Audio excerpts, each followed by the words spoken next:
Good evening, everyone, and welcome. I am Lauren Gates, your host of tonight's Airway Health Solutions Conversation Series with special guest and fellow pulmonaut, Dr. Dave McCarty.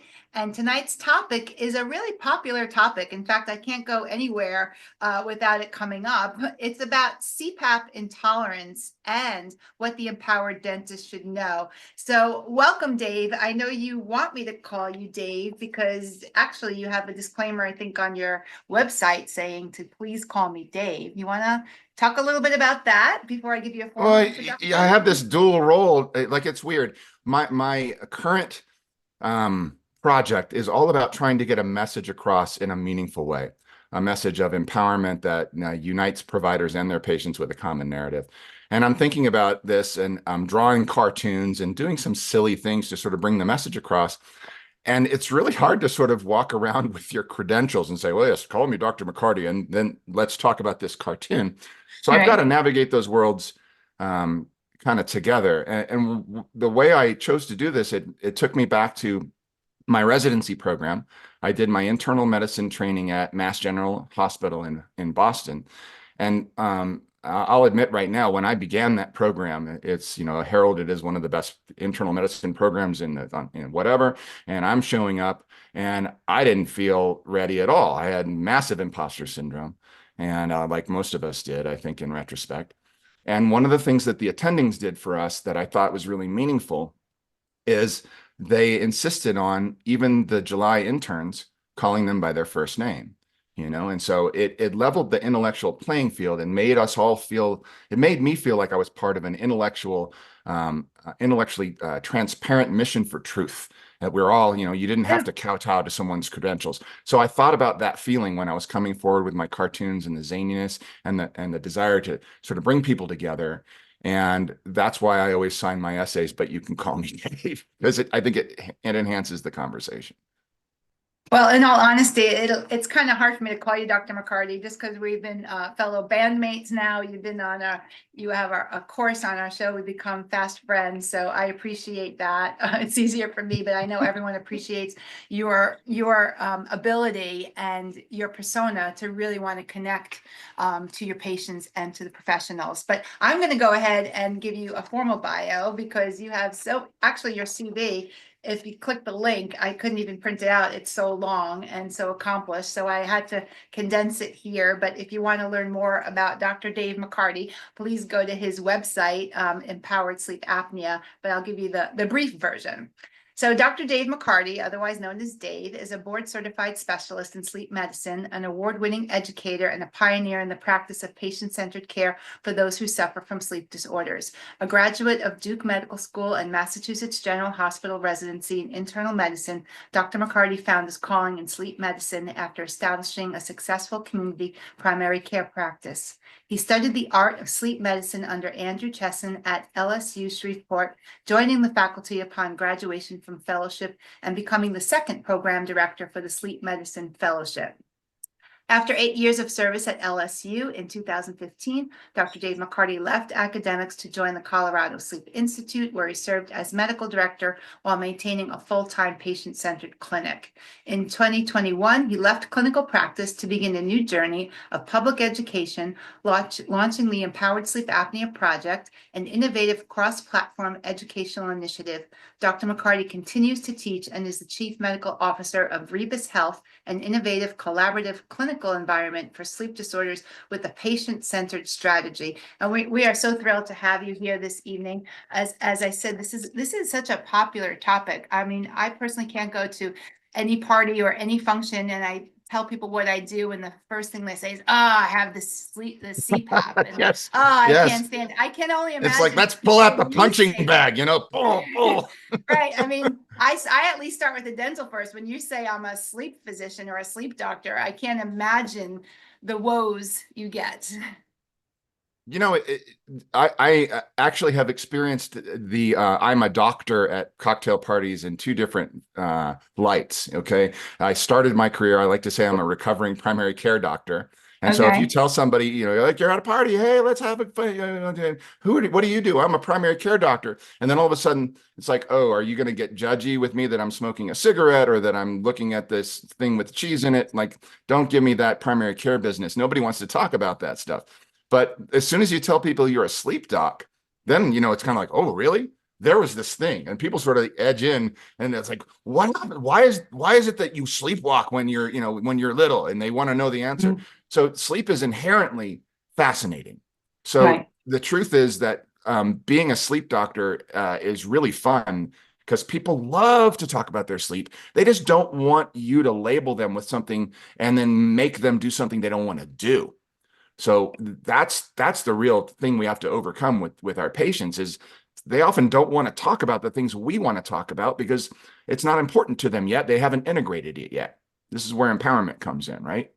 Fascinating. Well, I'm really excited to learn all about your perspective with CPAP intolerance from your experience. But I also want to welcome everyone for joining us today. We have over 400 registered this evening. Many are going to be getting the recordings. I know it's a holiday time, so people are a bit busy. But for those who are with us live tonight, we really appreciate you.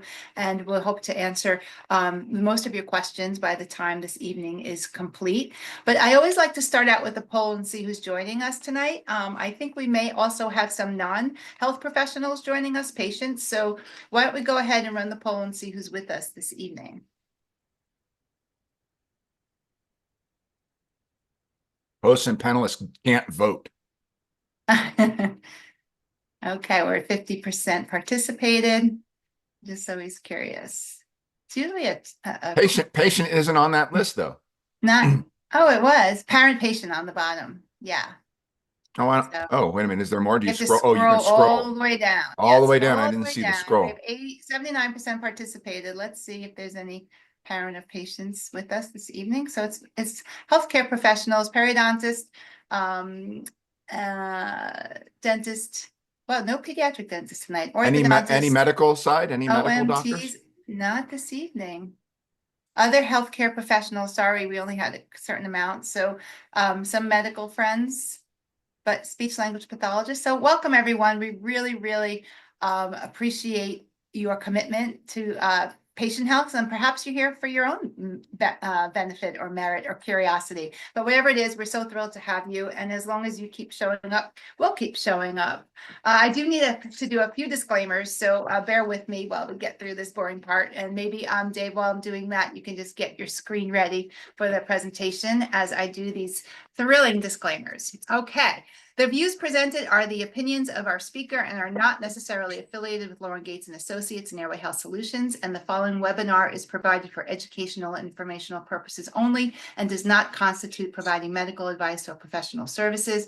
The information provided should not be used for diagnosing or treating a health problem or disease, and those seeking personal medical advice should consult with a licensed physician or dentist. Always seek the advice of your doctor or other health qualified providers regarding a medical or dental condition.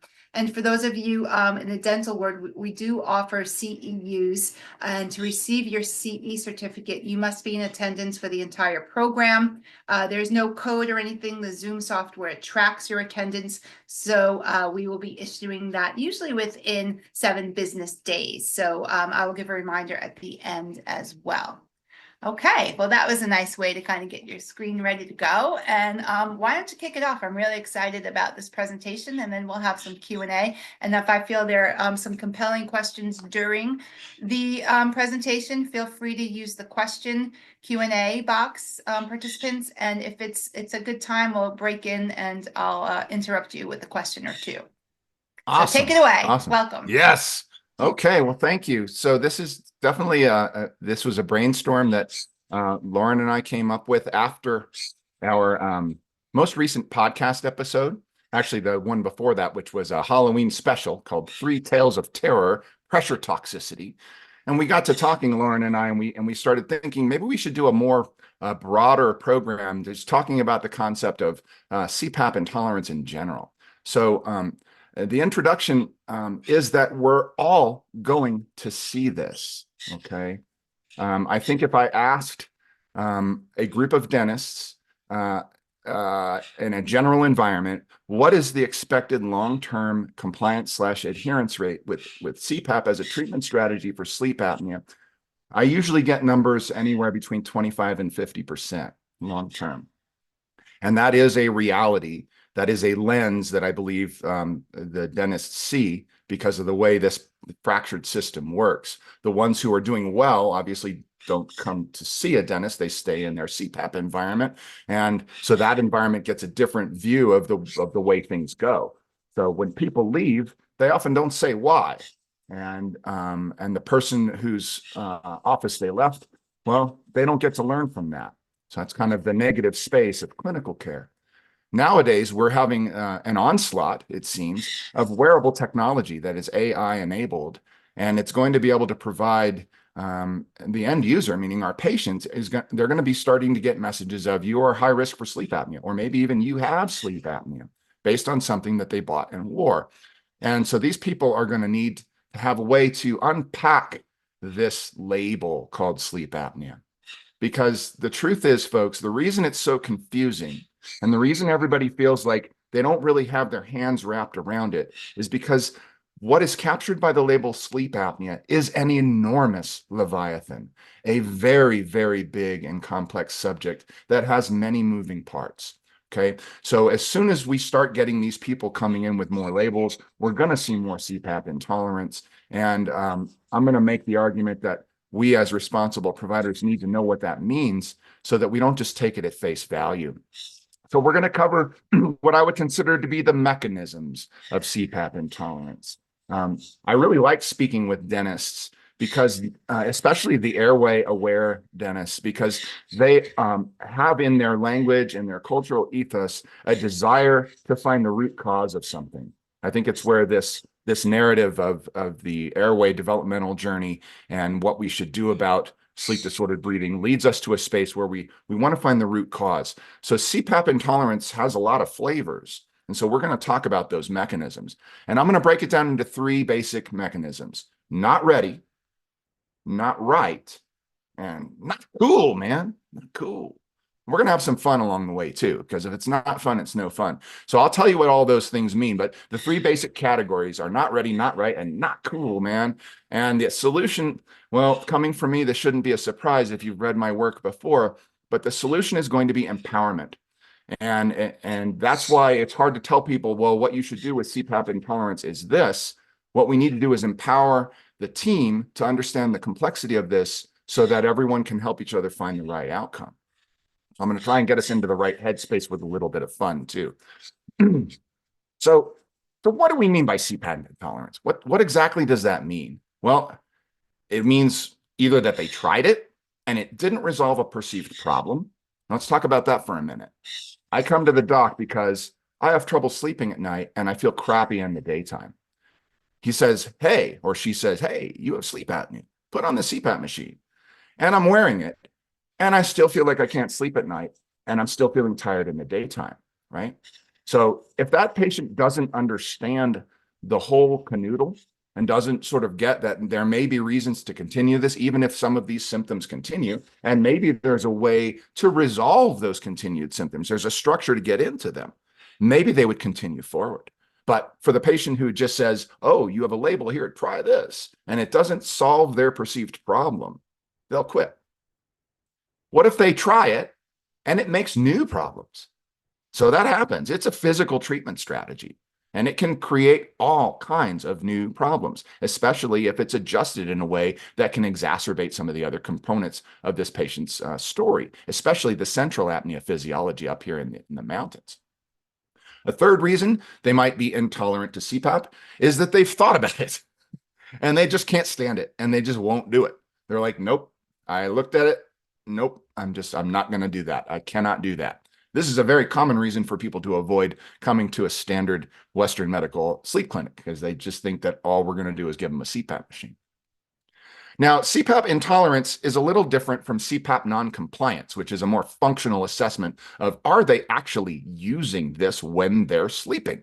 Okay, non-compliance is a terrible word It connotes that the patient is willfully doing something against your orders, they're doing something to harm themselves, those silly patients. So I usually like to use the word adherence when I'm speaking with my patients. But this can mean that they're not using it enough to meet the Medicare standard or whatever their insurance standard is to get it paid for. Usually it's like at least 4 hours a night, at least 70% of the time. So it's a pretty meager proof of actual use of a machine, but that's one potential aspect, and they're not using it enough to get it paid for, and that has functional implications. Or maybe they're not using the device enough to achieve their personal goals of therapy. Using it for 4 hours, maybe you're still going to feel sleepy in the daytime. So getting a real functional assessment of are they using it, and is it causing problems, or is it perceived to make this whole problem worse? Okay, so those are some ways to think about those terms. Now, when the patient comes to the dental office and they say, I'm CPAP intolerant, that's often another label that gets hung around a patient's neck. That for whatever reason they tried it, and whatever that narrative was, now they're CPAP intolerant. So we're all going to feel like, well, I want to help you, right? And so the question is, how do we help? Because if the reason that person didn't do well with CPAP was because they weren't ready or because it wasn't right, then it's quite possible that the treatment strategies that a dentist might have for the obstructive flavor of sleep apnea might also not be right, or they might not be ready for it. So we need to think about CPAP intolerance as a question that we kind of need to unpack before we go running pell-mell into a new clinical scenario with the patient. So are we going to offer them a different treatment? And if so, which one? Now, here is where I want you to go to a space in your brain of the CPAP intolerant patient is a potential business opportunity. And so you'll start to see stuff like this. And like that, look at this guy, he's psyched, no mask, no hose. So this is a way of getting people into the doctor, is if they're doing poorly on CPAP, getting in to see someone else who might have something more expensive or flashier, but still it might not be right, you see, because we still have to unpack this complex Leviathan, and we want to make sure that we're giving the right treatment to the right patient. So I'm going to have a little fun now. I'm going to give you some cartoon images from our book, because early on in this process, this fractured system, I had a hard time talking about why it scared me so much. And so Ellen and I, as we're working through Ellen Stothard and I, as we were working through the podcast, I would come up with cartoons to try to explain my angst. And then we would talk about them, and it would lead me into new language. So this is a simple question, part one. This is a cartoon that's featured in our book. And this is a question about what is sleep apnea and how is that experienced by the patient? So let's talk about this. If we can get this to warm up here. Why do you have sleep apnea? Let's ask around. Well, it's because your nathic dimensionality is limited by epigenetic influences. Lots of jargon. Patients love jargon. What? He says, your jaw's too small because you weren't breastfed. And I can make you something for that. Yes, we can. We're always selling something. Oh, no, it's because of the obesity epidemic. You should be ashamed, right? And you're going to have to use this CPAP forever. That's the narrative from most Western medical, is that this is a CPAP deficiency problem, and it's because you're fat. And so you have to blame the patient a little bit to make them use their CPAP. But what if it's your nose? It's because your nose is obstructed. We got to get you breathing through your nose. That sounds simple. Let me help you with that. Okay. Is it because I wasn't breastfed? Maybe. Yeah, probably. Okay. Moving on. Yeah, well, maybe it's because we need to cut your tonsils out. You look like you need this. Come here. Let me help you with that. Just hold real still. Now we're getting the sense we're being chased. Now there's somebody else in the hallway. Out of my way, you whack job. It's because you're tongue-tied. Come here, lift up your tongue. This will only take a second. And then you've got your friend from book club, right? It's a made-up disease promulgated by the Western medical complex to enslave you. Oh, by the way, you should quit Amazon, and your CPAP causes cancer. So is it any wonder? Like, this is the terrain that our patients are navigating when they're not in our office and under our tender, loving care. When they've left our office wondering what they're going to do, this is the environment that they're experiencing. It feels kind of threatening, and they come in defensive. Here's another cartoon that talks about why people, and this seems more relevant than ever before with what happened with our masked gunman and the CEO tale. Anyway, this is our friend Claudio Mahoney. He's my character that I invented back when I was at Cal State Fullerton. And he has been helping me tell this story. He's kind of a silly guy who tries hard. He's a little like Charlie Brown. So anyway, he's checking out at the clinic. She says, okay, Mr. Mahoney, we've got you scheduled for your follow-up appointment. You're all set. Have a great rest of your day. And she kind of says it fast, and it's a little hard to hear. So his shoulder bug says, what? What did she say? And his shoulder bug starts making up some stories. I think it was have a great yesteryear day. And Claudio's like, yesteryear day? That would be awesome. I could wear a big old stash and smoke some big expensive silly cigarettes. And then his shoulder bug goes, no, no, no, no. I think she said, have a great rusty yurt day. Rusty yurt day? What? Like you're going to go live in a rusty yurt? Like you live there? That would be so rad. And this is where it starts to get bad, because this is where the lenses come out. He says, it's worse than that, I'm afraid. He says, she said, have a great rest of your day, which is what she said. Like everything before now, she hopes it sucked. And he says, no, she can't mean it. He says, why not say have a great day? Why take the effort to specify? The narcissistic implications is she only cares about your day pertinent to her experience in it. And he says, I don't know. That doesn't sound right. She says, face it, Claudio. It's an intentional indictment of your entire day up until now. She might as well add, as for the part before me, that's beyond hope. He's like, no, that evil troll. And if it's not enough that she makes herself the center of your experience, she's also discrediting everything you've done, thought, and felt up until this moment. By this time, Claudio's losing his chips. The monster, she's going after my memories. He can't even count. 2 words, no chapping way. She says, you can shove the rest of your day up your nose with a rubber hose, lady. I'm out of here. And this comes out of the blue, right? So Sheila doesn't even know what's going on, or Tanya doesn't even know what's going on. He's like, what the holy frigid? And her shoulder bug has to step in and says, don't worry, baby. His shoulder bug got issues. Now, I was thinking about the rage of a patient that informed our first season of the podcast, who was a very angry person who was convinced that all the doctors were just trying to steal money from him by giving him these labels. And the solution for that kind of rage is just empower the patient with what the entire complexity looks like and then shepherd them through the process, not to sort of put on your defensive medicine and say, don't agree with me. Get out of here. I practice evidence-based medicine. That doesn't work. So we're going to talk about the mechanisms for CPAP intolerance. It's not ready, not right, and not cool, man. And my expectation now is that once you know this, you can teach other people, kind of like crows teaching crows. That's an image in my work. So we're going to learn about the not ready. This is a very, very common problem in time-limited and efficiency-oriented CPAP-centric practices. In other words, they're designed to get you in, get you diagnosed, and get you into the CPAP clinic as quickly as possible to get that machine. And there's a logic to that. Like you can't blame them for wanting to do that. But the problem is that patients feel, they feel that energy of being pushed towards that one treatment in this sort of aggressive, efficient way. And so you end up having patients that really haven't discovered their own narrative yet. They don't know why they're doing this.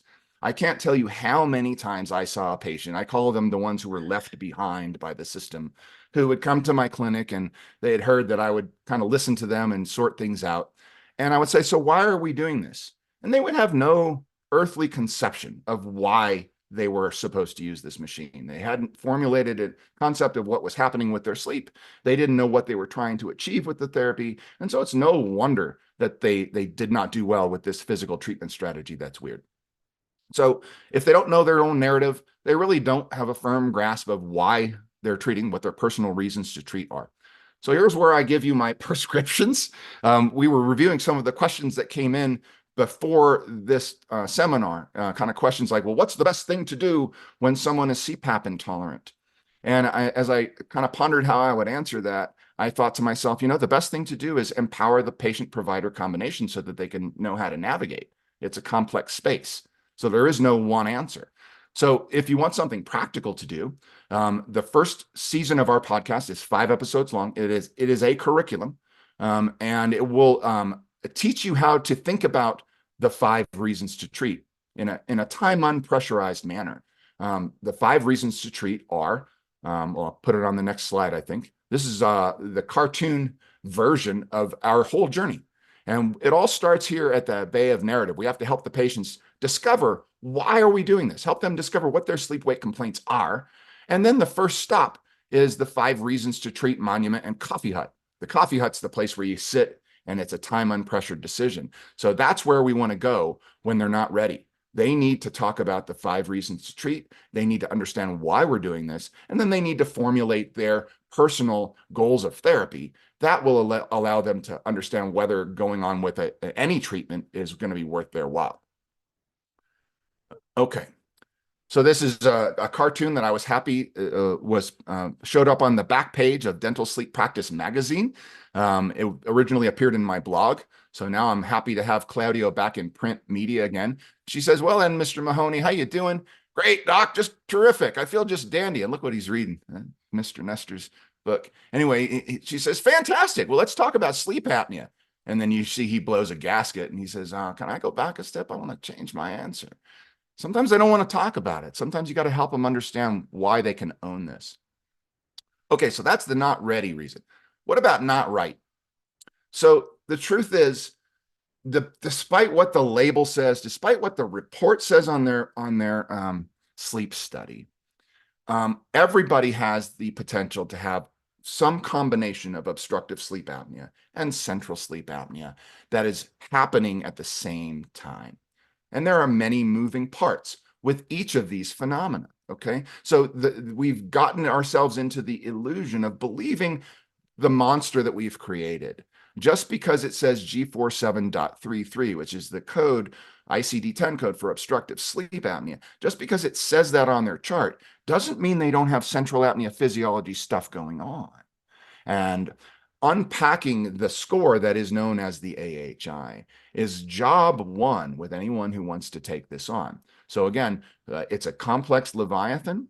And if we have a patient who has a strong central apnea phenotype that is contributing to their AHI, and let me just put this bug in your head. How can that happen? You say, well, what if you have someone who has restless leg syndrome?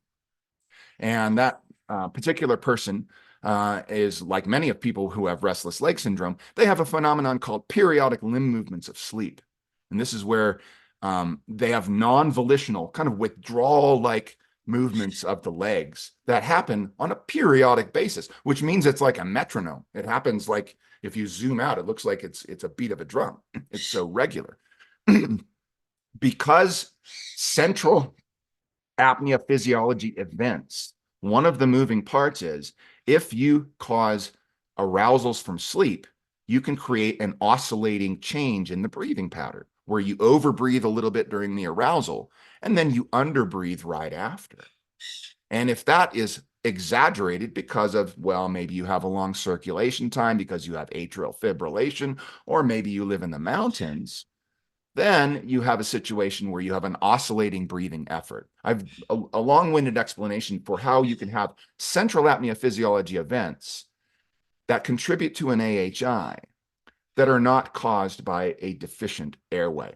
That was caused by a neurologic phenomenon and what it does to sleep and breathing. Okay, so understanding that we can have that trapped in the AHI, now we know that if we're just throwing all of our big ballistic missiles to treat the obstructive component, and we're not thinking about the moving parts of central sleep apnea as we're approaching this patient, we might be doing them a disservice. And that might be the reason why they didn't do well on CPAP, right? So if they didn't do well on CPAP for this reason, how well are they going to do on an MAD, right? So non-airway, non-breathing sources of sleep-wake impairment. There are many moving parts to these things too, okay? So the prescription for this, if you're trying to ponder, is this problem that the treatment just wasn't right? How do I know? How do I know how to break apart this sleep-wake complaint conundrum? Well, we need a tool. And the tool, the complexity deconstruction tool that is available to everybody, it's actually published in the peer-reviewed literature, is called the 5-finger approach. So on the island, I put the 5-finger approach over here because that's usually where when people come to a sleep clinic and they've got this diagnosis of sleep apnea, and then they say, I'm not feeling better, right? I am in treated territory. I want to be at Pleasant Dreams Beach, but I am not feeling better. What is wrong? Well, we got to figure out what your narrative is. What are your sleep-wake complaints? You know, Is it that you're waking up every 15 minutes? Is it that you sleep like a log, but you feel like crap in the morning? Is it that you wake up feeling fine, but then you can't stay awake in the afternoon? What are your complaints? Okay. Because we got to focus on the patient. And once we do that, then we say, oh, we need a high ground for orienteering. Let's go to five-finger approach, Mountain. In the five-finger approach, if you Google five-finger approach sleep, it'll bring you to this paper. This was published in 2010. And the 5 domains of clinical sleep medicine that we won't talk about how to deploy this on this talk, but I have other talks for that. The 5 domains of clinical sleep medicine are circadian misalignment, pharmacologic factors, like what are you taking, smoking, eating, and doing? Maybe that's part of the problem. Medical factors is the middle finger. Are you having chronic pain that's keeping you awake at night? Do you have an undiagnosed seizure disorder that is doing weird things at night? Medical problems can do funny things to sleep wake. Ring finger is psychiatric psychosocial factors. This is the reminder that everybody who has sleep wake complaints, I don't sleep well, I feel like crap. Okay, we have to filter that through the lens of mental health and personal safety, right? If you're being beaten up every third day by an angry boyfriend, you're not going to sleep well, and you may be embarrassed to talk about it. And maybe all you're going to do is ask for a sleeping pill. Or maybe you're going in and your well-meaning dentist says, hey, you've got a narrow airway. How are you sleeping? And you say, I'm not sleeping well. And now you start cranking the device forward, completely forgetting about the main reason they're not sleeping well, okay? Fifth finger, the pinky finger, allows the discussion to be turned towards primary sleep diagnoses. So this is a way of keeping ourselves from making that search satisficing error, which is the error, the medical decision-making error, where you stop thinking about a problem as soon as you find a solution that should satisfy that problem. Okay. Do you snore? Yeah, I think so. Are you tired? Yeah, I think so. I know what that is. Okay. This tool helps us avoid doing that. All right, so the third reason people stop using CPAP is that not cool. It wasn't done in a cool way. It was rolled out wrong. Okay, we have a fragmented healthcare system. And what that means is that many providers who are prescribing CPAP machines, they are doing the best they can. They're writing the prescription and then sending this person to an outside facility. And they will never see the people inside that building. Okay, they don't know anything about what those people inside that building are telling the patients when they're setting up. They're just praying that they're doing their jobs well. So if the patient comes to the provider and says, I'm not doing well with my CPAP, go see the people at Apria or at Lincare, right? And so they're doing the best they can, but they're not actually learning from one another. And so what happens in this fragmented system where we're paying these people in these clinics to do the best they can without a lot of mentorship is that it often leads to overpressurization. And this is where the concept of pressure toxicity comes in. This is the subject that I brought up for the podcast because it's very common. And it's a cultural phenomenon because of our fragmented system. And it breaks my heart every time it happens. So I want people to talk about this and say, hey, I wonder if it's pressure toxicity. There's that cool program with all the sound effects and the screaming, you know? So one thing that contributes to this, there is a chapter on this in our book. This is still something that you will see out there. I call it the dangerous myth of AutoPAP 5 to 20. Choose P90. P90 here means the 90th percentile pressure. That means that what they do, and this is commonly done and still is commonly done in places, is you write the prescription and you say AutoPAP 5 to 20. And then the machine gets set up basically with a device that is allowed to explore anywhere between 5 centimeters of water all the way up to 20 if it wants to. Holy kerbang, that's high. I want you guys to keep in mind that when Colin Sullivan invented the CPAP machine and printed his first case series about how it works in 1981, he was using patients with a Pickwickian phenotype. This was back when sleep apnea was understood to be a heavy person's disease. So they were heavy people with primarily obstructive phenotype. And he was using only nasal CPAP. Back then, they called it N-CPAP because they, quite frankly, Colin Sullivan wasn't even sure if the big mask over the mouth and nose would even work for the reasons of pushing pressure. Maybe it was going to push the tongue back. He didn't even know. So he didn't even experiment with the oronasal mask back then. But with the nasal mask, the highest pressure he used in that whole series and ameliorating all of the obstructive pathology was 10 centimeters of water. Okay. So I want us to think about our thinner patients as probably needing less pressure than that. So if we now think about the cultural phenomenon of AutoPAP 5 to 20 choose P90, again, the P90 is the pressure that 90% of the time it does not go above this. That's what that means. It's the 90th percentile pressure.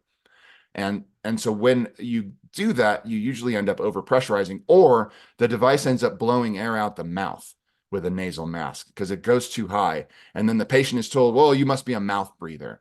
And then they put this big mask on, and then, they get labeled, and then it just doesn't go well. So there's many flavors of pressure toxicity. It can cause them to feel like it's just making them irritable. It can make the sinuses feel burny. It can make you cough. It can create problems with aerophagia, so swallowing air, bloating and belching, flatulence. Oral air venting is very common, and it's a common reason for people to change to the more obtrusive oronasal mask. They were simply overpressurized at the beginning. And we talk about this in the podcast. Retrograde lacrimal airflow is one of the more horrifying ideas, air coming out your eyes.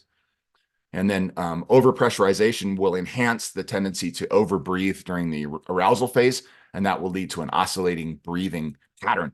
So it will lead to treatment emergent central sleep apnea. Now, I want to just point this out so everyone hears me say it. The choice of mask matters. I mentioned this, the original Pickwickian cohort only used nasal masks, and all of their pressures were in the single digits.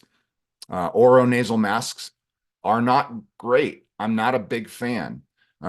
They can produce maladaptive breathing posture and function. And this cartoon illustrates this. So you see here, he's smiling, and he's got his mouth closed. This will allow lower pressures, and it encourages a functional nasal breathing. That's what we want. And if you use this guy, look what the lower pole of the mask is doing. It is pushing backwards on the mandible, and it's encouraging him to open his mouth. Okay, so this isn't going to necessarily do this, but it can. And I've seen skinny people who, with an oronasal mask, because when you start cranking up the pressures, you crank on the tightness, and you can see how that's just going to push everything back even further. So you can get up into pressure requirements that are just ridiculous and inhuman, like 25 centimeters of water, because of what this does to the skeletal and soft tissue structures in here because of the mask itself. So one of my aphorisms in the aisle of sleep apnea is you have not failed CPAP until you've tried low pressure CPAP through a nasal mask. So let me sum up. CPAP intolerance is a mystery, okay? It's not a label, and it's not a business opportunity, okay? Our patients smell this a mile away. And so we have to explore this the way we explore every other complex phenomenon and help them solve the mystery of what went wrong here. Okay. Were they not ready? If they weren't ready, then the patient and the provider have to co-discover the reasons for treatment and figure out, is this the right pathway?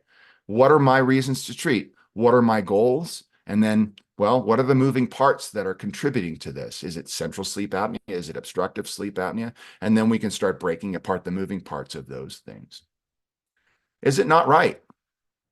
Maybe we're barking up the wrong tree. Maybe we've diagnosed them, we've labeled them with sleep apnea, but they have restless leg syndrome, but they have narcolepsy, but the reason they can't sleep at night is because they're taking 40 milligrams of amphetamine at 4 p.m.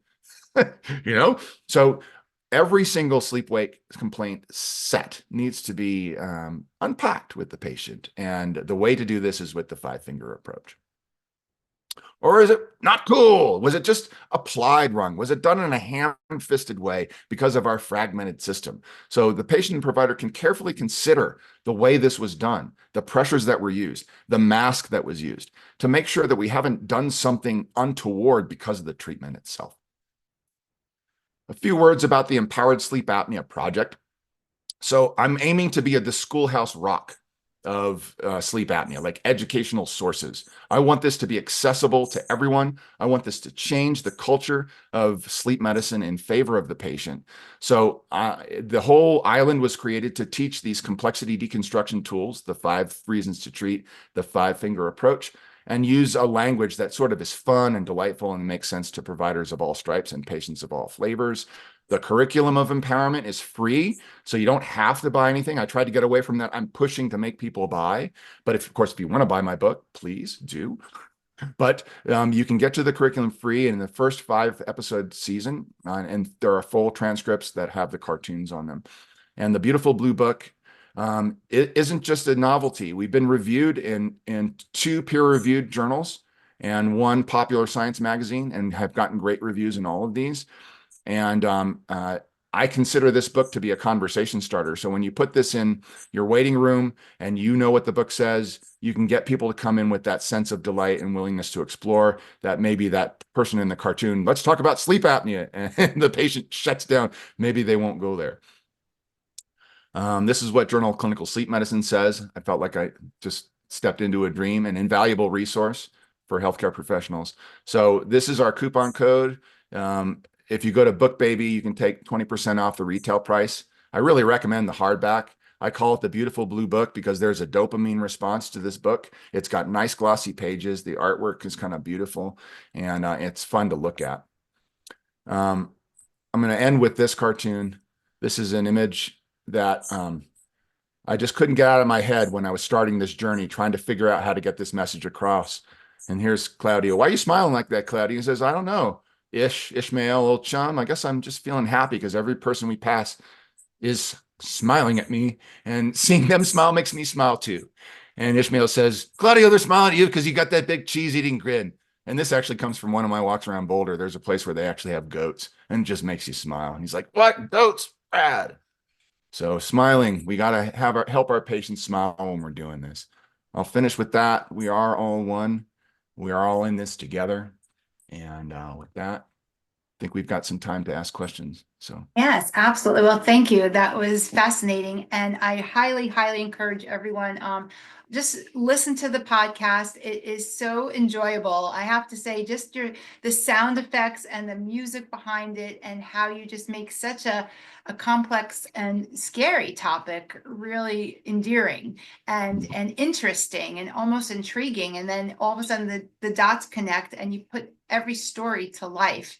Like, for instance, you had on your Tale of Three Terrors, it was Grandma Suzanne, I believe, yeah, right? And you made her, I'm picturing this Italian lady full of spaghetti meatballs, as you said, and just, what she had found out through, the story that you give, just to empower, and that it was central apnea, as you mentioned in one of these examples, and not the HAI was caused by central apnea from the restless leg syndrome. So just things that you don't think about, right? Things that make you go, And there are a couple Understanding of that there's a questions. structure to break it apart, though, is the part that I think I find exciting. It makes me feel empowered knowing that, oh, things are going off the rails. I know what to do. Let's have this discussion about the 5-finger approach, and let's explore together what we think we might be able to do about it.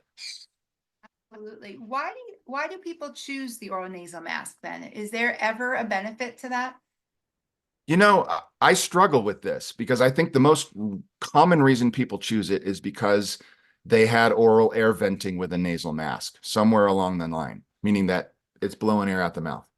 And so as a result of that, they got switched, and the pressure was adjusted probably upward to accommodate. And there you go. Sometimes I have seen patients who have such, I'll call it flimsy kind of tissue in the back of their throat, usually seniors, this is a problem, that they really cannot control oral air venting even with low pressures. And so this is where you might have to get a little creative. So using a chin strap might help with that. There are certain devices that you can buy that have an oral obturator. So I know there are some combination oral appliance devices and PAP delivery devices that can position the jaw forward with an obturator in front of the teeth to prevent air from coming out and have a thing to go here. And I think that's great. It calls to mind that we're trying to restore functional nasal breathing. So what's another reason why somebody would use an oronasal mask? They have a completely non-functional nasal airspace. Their nasal airspace is corked off. Maybe they've got turbinate hypertrophy, who knows? But they have a non-functioning nasal airspace. That would be a short-term solution. And perhaps the next step would be, well, why is this nasal airspace non-functioning? Is there something we can do about that? And Right. that leads you down another rabbit hole, and if it depends on whom you're going to see as to what the purported a solution for that is going to be. It might be surgical for an expansive orthodontist. It might be sort of getting the palate a little bit wider to give more nasal airspace. So there's lots of ways you can pick at that puzzle, I would think. Thoughts on mouth tape with CPAP? So I know that's controversial, so I'll lead with that. And I've read the articles that say, oh, you shouldn't do it because it's dangerous. And that being said, I can't remember the last time I vomited in my sleep and had to sort of rush to pull tape off so I wouldn't asphyxiate.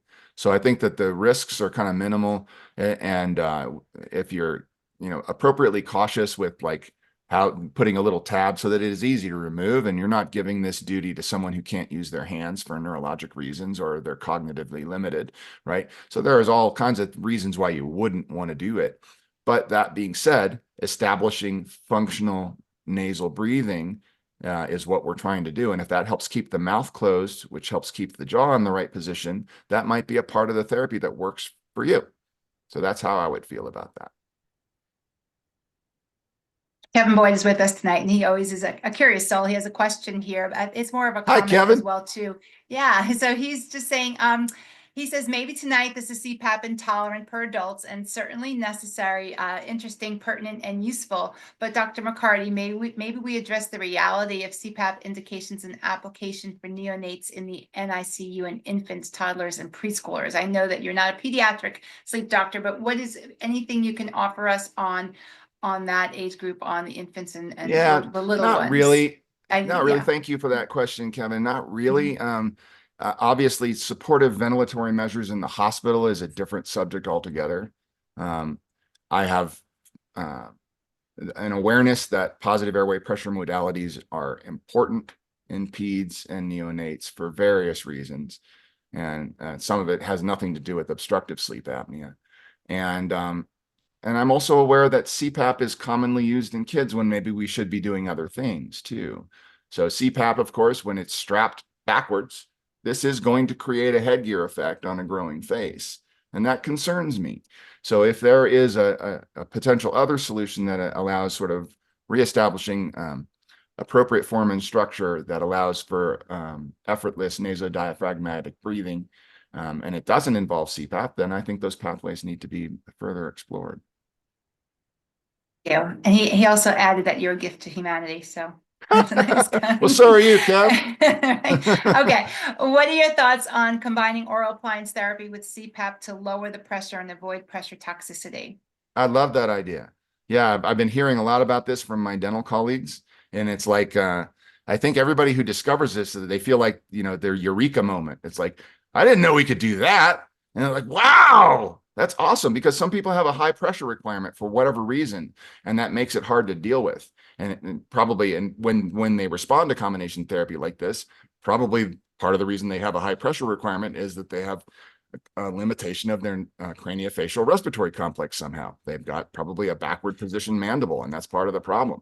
Pulling the mandible forward would help lower that pressure requirement. So the real key is helping patients understand that there are many moving parts to this disorder up front.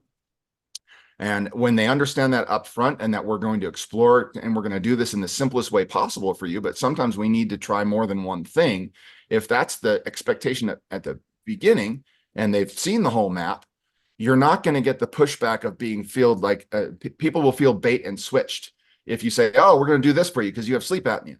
And then they're like, but it didn't work. So now we're going to do this for you. And they're going to be like, what are you doing? You're just selling me more stuff.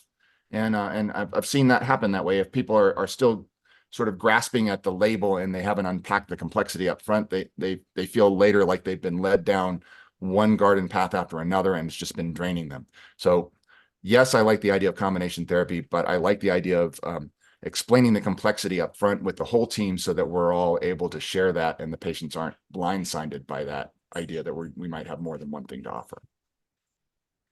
Yeah, and Dr. Stan is saying that silicone lip shield may be easier than mouth taping. So thank you for that suggestion. Dr. Harrell says, hey, Dave, since we talk of needing nasal function, we've begun objectively measuring nasal function with four-phase I can never say that word, Yes, rhinometry. Bill, and I want you to help. I want you to help my team know how to use that tool. We are What absolutely are your wanting thoughts? to know more about that. Well, I'm a newbie with rhinometry, and I'm a believer in sort of, one of my clinical aphorisms on the island is the nose rules. Shortly, in the near future, we'll be putting out a children's book by that same title, The Nose Rules. But nasocentric breathing is, I think, very important. Now, the tool of rhinometry is a brand new tool for me. I never used that clinically in my prior iteration as the medical director at Colorado Sleep Institute, but it's a metric that I want to follow longitudinally in our new clinical venture. So, Bill, you and I should have a conversation. Yep, he said we can. Okay. Awesome. Why does it seem that the sleep doctor, I guess that's you, does not want to change or assess the air pressure once a patient has myo? So I would say that this is a problem of fragmented healthcare delivery syndrome. This is a problem of not sharing the same language. The sleep doctor who doesn't understand what it is that a myofunctional therapist is doing is imagining that the patient is going to a place where someone is shaking, rabbit feet over their head and dancing around the room, and they don't even really believe that it's going to do anything necessarily, depending on their training. And the reason is that there's not a lot published out there yet. It's coming, but the buy-in is still limited, and so they don't know what to do. And when people don't know what to do, they sink into their silo and they do what they do. So that being said, I understand why it happens. It's divergence of language, so we can't hear each other anymore. So the solution for that is we got to have a unified language. So maybe buy your favorite sleep doctor the Impaired Sleep Apnea book and take them out to lunch so you can have a shared language. Because in my view, if someone is making progress on myo, then and there are things that they're saying, yeah, I'm having an easier time breathing through my nose and I'm having better functional outcomes with my exercise, then I would absolutely put that person through another test of some kind.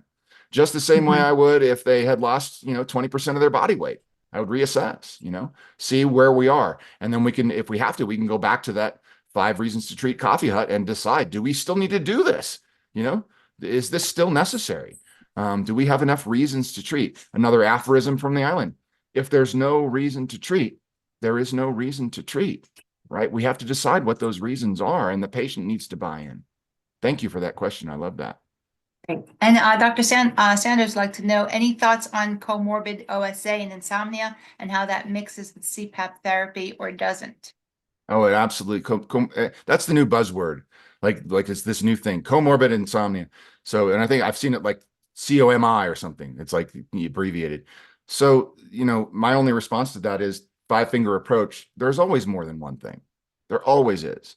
And when you're talking about a chronically sympathetically overdriving physiology like obstructive sleep apnea, we're talking about a sympathetic nervous system that is chronically overdriven. This is a person who is experiencing chronic physiologic hyperarousal. So if I say those words, and we'll just take it, and maybe we don't even know why it's happening. Let's just say we know this person is chronically physiologically hyperaroused, and we did a sleep study on them. We would see heavy sleep fragmentation. We would see limited slow wave sleep, limited REM sleep, probably heavily fragmented REM sleep. We would have a person who complains of unsatisfying sleep. So they would say, I sleep poorly, I wake up a lot, I toss and turn, I don't feel refreshed in the morning. Now, if we understand that component of sleep apnea, that's going to take some time, right? We've got to reset the whole autonomic system. And so we're gonna maybe restore the breathing, but give them something to worry about and give them psychological duress. So we've got to find a way to take the bad things away in a way that doesn't increase that stress. So yes, comorbid insomnia is everywhere, but I really take the word insomnia also as a forensic challenge. The way the root cause dentists would say, well, why is this happening? Insomnia is a challenge to go to the 5-finger approach and understand why this person has the complaints that they have about wake and sleep, and pick it apart in a way that's functionally available for the patient to explore with you in a collaborative fashion. Does that make sense? Being in this space, I'm curious, in dentistry and medicine now, and you know much more, I said, than the average doctor of the dental background Still and learning, philosophy. still Yeah, learning. still learning. But how do you think you can best bridge that gap when the patient comes in with their new Apple Watch and says, "Hey doc, I have this on," and shows them the risk? What do I you know think? what I know what I would do. I'd say, listen to the first 5 episodes of Empowered Sleep Apnea, and then let's talk. Then let's have our coffee hut discussion. Let's decide if this is something. Let's figure out what your narrative is, and let's figure out if this is something we need to worry about. Do And we do need you to treat this? think, I'm just curious, do you think technology is going to drive awareness of sleep apnea? Do you think, what do you think are the ripple effects of this Apple Watch? There's going to be good things and Yeah. bad things. The awareness is a good thing. And for the empowered patient, this is a dream come true. Because if you know what to do with the data, then you can do all the stuff. You're like, I'm just going to sleep on my side for a while and see what happens. My Apple Watch says I'm getting better. That's awesome. I'm going to tape my mouth. I'm going to start, using my magnet infused nasal dilator devices. I just Right, bought one of right. these because Those are cool. I'll admit to the group, I had my sleep study done recently. My AHI, 4% AHI was 5. So I have sleep apnea by the definition. My chief complaint is I am unsatisfied with my nose. I have trouble breathing through my nose, especially when I'm on my back. So I tried CPAP. I really did. I dialed down the pressure. I did everything I was supposed to do. And even at a very gentle pressure, this device made my sinuses burn. Every time I tried to swallow, how you swallow sometimes when you're kind of sleeping, it made my ears pop. And so there was literally, I'm like, there's no way this is going to make my life better. This is simply not resolving the problem that I have. It doesn't mean that I don't have the problem. It just means that this particular solution is not the way for me to cross the river into treated territory. It's not going to get me there. So I'm still on the hunt. I'm pretty satisfied with my nasal dilators though. They work pretty well. So, maybe that's all I need. And I think you're maybe inquiring about some expansion for yourself as well, correct? Yeah, I'm looking into that, and we shall see Yeah, if that is an option for me. I'm going at it with a receptive mind, and I don't want to try things for the wrong reasons, though. I have pretty mild reasons interesting. to treat at this point. Wonderful. There's another question is, can dentists administer home sleep studies as a screening tool to refer patients to a sleep center? I think that depends on local law. I've Yes, heard different things from different people, mhm. so that's up to, I think, local governing bodies there. I know that as we move forward in this, we're probably going to see a lot more pushback against dentists practicing medicine. That's going to come from the AASM affiliated tribes, which is another shame because dentists, we all are practicing care over people using this skills and tools that we have. So what we need to be doing rather than shutting people down is we need to be giving people a language that allows for a collective collaborative approach that crosses silos. We need the language that can cross silos with the patient. And on the insurance side of this, how do you suggest we deal with Medicare or same and similar rule and patients' needs for OAT in addition to CPAP, because CPAP alone is insufficient in treating OSA? Yeah, I would say make friends. Make friends with a local sleep medicine provider. Find the one who has the stars in their eyes and really wants to help patients. Make friends with them over the Blue Book, and bring a sense of delight back into this because you're going to need cover. Dentist offices simply right now are not set up to bill Medicare. I don't think it's hard. I know that John Neerman's group does a lot of stuff with how to cross over into medicine. So maybe that's a resource for people, Neerman Practice Management. But I would say the best way forward is we have to have a language that allows us all to work together so that an empowered medical provider and an empowered dental provider can work together as a team with the Blue Book in the middle. That's what I envision.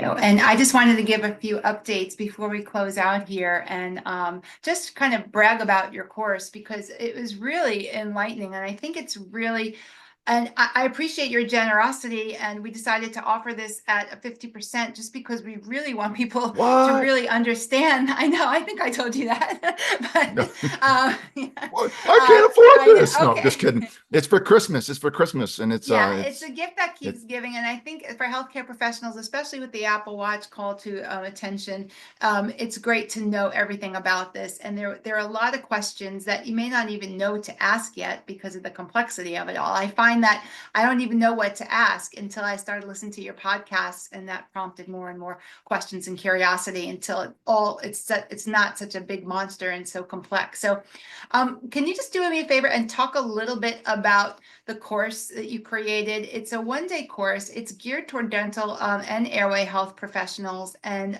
you had rave reviews. You had the highest ratings for the course. And it's very easy to understand and digest. But why don't you give us just a little like overview of it? Because I really enjoyed the course, and so did the healthcare professionals that took it. Oh, well, thank you. Thank you. I'm glad.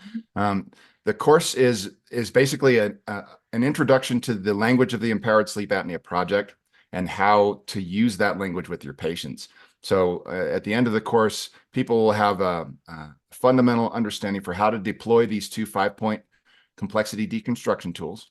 So the 5-finger approach and the 5 reasons to treat. We will be introduced to the language of unpacking the AHI. So this is one of the hardest things to do. Is I've heard it from the dentist, is that, well, they went to the sleep doctor and they said, I don't have sleep apnea because the AHI was 4, right? Because it fell below a certain cut point to get something paid for. So their patient is just shoved out into the street. You don't have sleep apnea. And the dentist, of course, knows better, because the dentist knows that non-desaturating events are meaningful. And so now we have a place where the patient doesn't even know who to trust. So the dentist is going to have to know how to unpack that AHI using language that won't make the medical side bristle, but is also true and appropriate for that patient's journey. And so unpacking that AHI means understanding the jargon of the different events and how these events are scored, understanding the different flavors of sleep apnea, obstructive versus central sleep apnea, and how they always interact, and then going through the moving parts of all of those. So it really is a deeper dive into some of these issues that we talked about, these 5-point mnemonics, and how to get into them and how to deploy them. And then we talk about screening tools, things that can be used in a dental office appropriately to fulfill that ADA mandate, right? That all the dentists are supposed to be looking for this now. So how do we do it is the question. Well, thank you for putting this together. It's really an asset for all healthcare professionals. So please consider joining us on January 29th. And then it's self-paced, where we do have a live Q&A on February 24th. And for everyone, if not sure what to get for the holiday season, what a great gift to give to your loved ones. So I know everybody who knows someone who's struggling with sleep apnea, perhaps it's yourself. And again, it's a great resource for your reception room, because it does start the conversation of why is this book in the dental office? So it's very helpful to get the conversation rolling, and the artwork's phenomenal. And it's really, it's high school level reading, so this is for anybody to read it. And I think it empowers patients and professionals together. So, maybe you can even start a book club in your area with your local study club. It's really. Well, we're actually talking about doing this. There's a local dentist really? who approached me after my Reno talk on, I did a talk on sleep in the time of cannabis. And she ran up to the front of the room and said, "Hey, I'm in Boulder." And I said, "Well, we should be friends." And turns out she is collecting a posse of her dental friends, and we're going to do a book club. There you go. Isn't So that there awesome? you go. Great minds think alike. I think it's a great idea, because it is fun.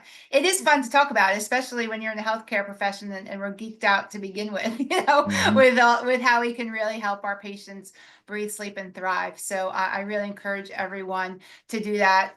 We do have our coursework. I'm not going to go through it tonight, and I'm always available to reach out to have any questions on how you want to go forth with your airway health journey in dentistry. Please take advantage of that time with me. I would love to get to know your practice better, your goals better, and help you the best I can to help you along your journey. So I think we're going to stop sharing right there and just close out. I know we're a couple of minutes over, but great questions, great night. Thank you, Dave, for your expertise and your passion. And just, you're the voice that was needed. You're the missing piece in really bringing all these silos together. So you've changed dentistry and medicine together. And the good news is we've only just begun, right? I mean, this is kind of this the party's tip of just the getting started, iceberg. man. Yeah. Exactly. 2025, the year of change, and here it comes. We're at a tipping point, folks. This Here it this comes. problem is so complex, and we're about to take it on in a whole new way. So I'm really looking forward. Everyone for your commitment to better health and really being here tonight. We really appreciate you. And as I always say, if you continue to show up, so will we, and help you help your patients breathe, sleep, and thrive. So thanks, everyone. Have a great night. Thanks again, Dave. Great job. Thank you. Bye.